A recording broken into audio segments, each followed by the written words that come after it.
I did not have very high expectations for the Glasgow meeting. And in fact, if anything, I was a bit concerned that it would turn into a disaster like the 2009 meeting in Copenhagen. And thankfully, I was pleasantly surprised. It was not a disaster at all. And in fact, a number of important milestones and progress was made at this meeting.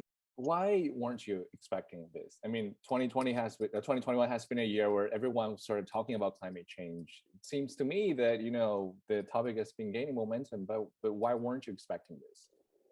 Well, look, the world has a lot of things on its plate right now.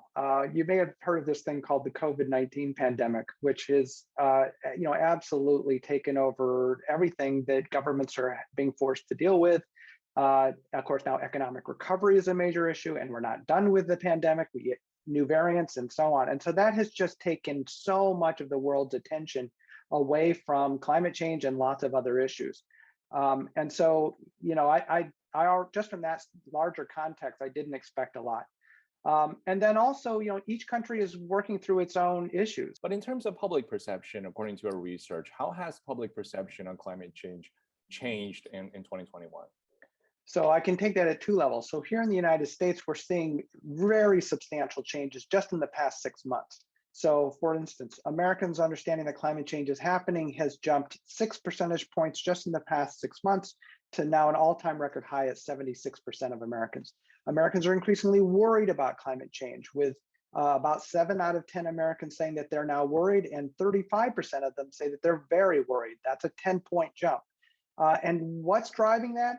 Well, what we think is going on is the experience of really extreme weather here in the United States. It has been a brutal year with record-setting heat waves, wildfires, a massive drought in the southwest of the United States, major floods, an incredibly active hurricane season here on the East Coast. So it's just to say that Americans' understanding of this issue is shifting from being kind of an abstraction to being an increasingly right here, right now, very in your face, very real problem. How do you see this relationship between, the rising public perception? How much can it translate into policy support? So it obviously depends very much on the politics of any given country. But here in the United States, we are definitely seeing this playing an ever more important role in our politics. So we've seen that, for example, concerns about climate change and the priority of climate change as a voting issue, okay, not just an issue that needs action, but as something that people are willing to base their votes on, has soared among Democrats and even among independents in the United States. I think it has played an important role in American elections. It's increasingly playing a role in state and local elections as well. And I think we're beginning to see that happening across the world. Many national leaders are responding to their voters or to their constituents and recognizing that their public is demanding action, not just supporting action, but actually demanding that they be more ambitious in reducing carbon pollution. Mm-hmm. I remember reading one of your articles a while ago about the role of emotion in policy support, that you mentioned worry as actually relatively the most effective tool to do it. But do you think now, obviously a lot of people are worrying about this, but do you see this worry translated into the politics already? Because I think according to the latest, the September version of Six America's report, there is still relatively lower ratio in the, in Republicans that support climate policies. Sure. So first of all, as a general principle, worry is a very important emotion for this because it motivates action. The second piece that you bring up is, of course, the divisions within the United States politically, and that we do see a strong divide between Democrats and Republicans, where Democrats are much more concerned about climate change than Republicans have been historically. That said, we are seeing change within the Republican Party too, most notably among young Republicans. Young Republicans are much more concerned about climate change than their parents or their grandparents. And that's a really important thing to watch because this new set of young people is a huge population that is just now coming into political power. They're voters, they're increasingly in their 20s and early 30s, and they care much more about this than their parents do. So that's one important group. Another really important group are suburban Republican women.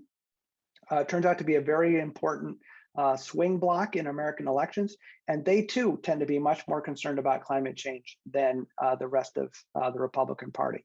So anyway, there are things like that to be keeping your eye on as to at what point does the Republican Party as a whole start to change its views on climate change. I remember you said that the core of public perception to climate change is the perception of risk.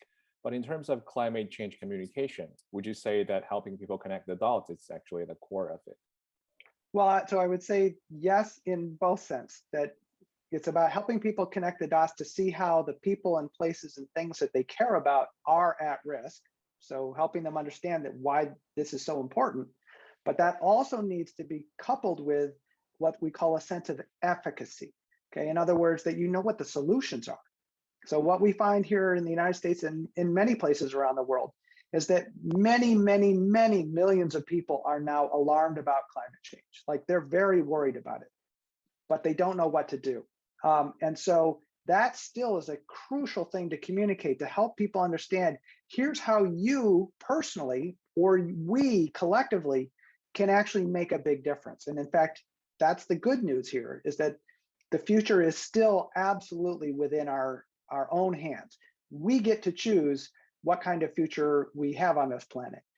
But our time to make the changes that are going to be required is running out. So that's why it is so urgent that the world come together and take serious action immediately.